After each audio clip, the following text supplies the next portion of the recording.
Hi, everyone. I'm Emily Groch, Director of Insights for Telecom at Compar Media, and today I'm here to tell you a little bit about the marketing shifts we're seeing as T-Mobile looks to move toward the elimination of the Sprint brand, which is expected to happen by the end of this summer.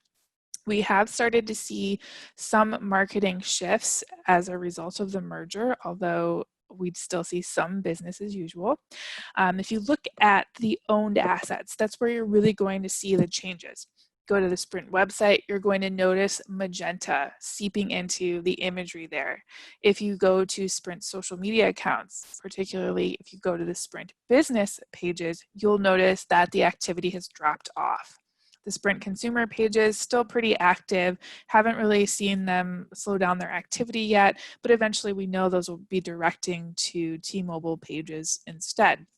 If you look at the email communications, this is where you see the brands really coming together because the Sprint branded communications are letting customers know about the merger.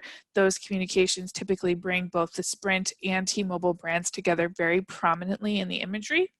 And when we look at the top message in those email communications or posts announcing the merger or looking at the T-Mobile branded communications, what you're typically seeing is an emphasis on network. So we know that T-Mobile is still very much focused on building what it is now calling a world-leading 5G network, which has been enabled by the fact that it has brought in that Sprint mid-band spectrum. As you look ahead, expect a lot more upgrade communications from T-Mobile as it looks to bring those former Sprint branded customers, about 20% of them, onto a phone that's compatible with the T-Mobile network. About 80% are already compatible.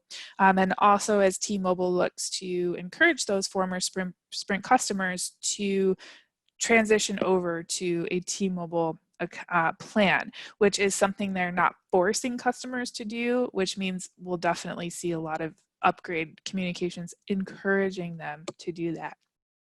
We're going to be keeping an eye out here at Compar Media on this marketing to see how it shifts over time, so check back in for more details. Thanks.